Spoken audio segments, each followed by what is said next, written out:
হযরত আদম আলাইহিস সালামের পুত্র কিয়াম। এই কিয়াম ছিল খুবই শক্তিশালী। সে তার শক্তি সামর্থ্য দিয়ে সবকিছুই করতে পারার কারণে একটা সময় তার মধ্যে অহংকার চলে আসে। সে নিজেকে খুবই মহান ভাবতে লাগলো। সে নিজেকে ভাবতে লাগলো, আমি যে জিনিসটাকে ভাঙতে চাই সেটাই আমি ভাঙতে পারি, যেটা আমি উপড়ে ফেলতে চাই সেটাই আমি উপড়ে ফেলতে পারি। আমার চেয়ে শক্তিশালী এই পৃথিবীতে আর কেউ নেই। অতঃপর হযরত আদম আলাইহিস সালাম তার নিজের পুত্রের এমন অবস্থা দেখে তার চারিত্রিক বৈশিষ্ট্য এবং অহংকার বুঝতে পারলেন। তখন হযরত আদম আলাইহিস সালাম আল্লাহ তাআলার কাছে দোয়া করলেন, হে আল্লাহ, আমি আপনার দরবারে বারবার দোয়া করার কারণে আপনি আমাকে একটি শক্তিশালী পুত্র সন্তান দান করেছিলেন, কিন্তু এখন আমার সেই সন্তান অহংকারী হয়ে গেছে। সে অনেক বেশি দাম্ভিকতা দেখায়।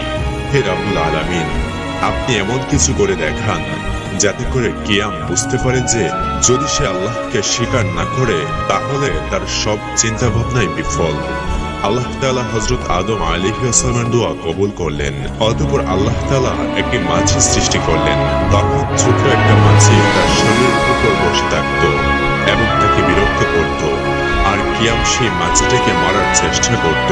কিন্তু যতবার সে মাছের উপর আঘাত করত ততবারই সেই আঘাত তার নিজের উপরই লাগতো, যে কারণে সে ঘুমাতে পারত না। বিরক্ত হয়ে সে ঘুম থেকে উঠে বসে পড়ত। অতঃপর এক পর্যায়ে সে অনেকটা পেরেশান হয়ে গেল। তখন হযরত আদম আলাইহিস সালাম তাকে বললেন, হে আমার পুত্র, তুমি এত শক্তিশালী হওয়ার পরেও এই মাছের উপর রাজত্ব করতে পারছো না। সামান্য একটা মাছকে তুমি নিয়ন্ত্রণ করতে পারছো না। তাহলে একবার ভেবে দেখো তো, এত বড় দুনিয়াকে যে শাসন করছে সে কত মহা শক্তিশালী হবে।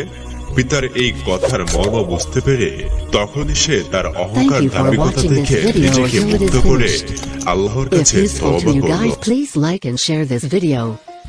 If you have any suggestions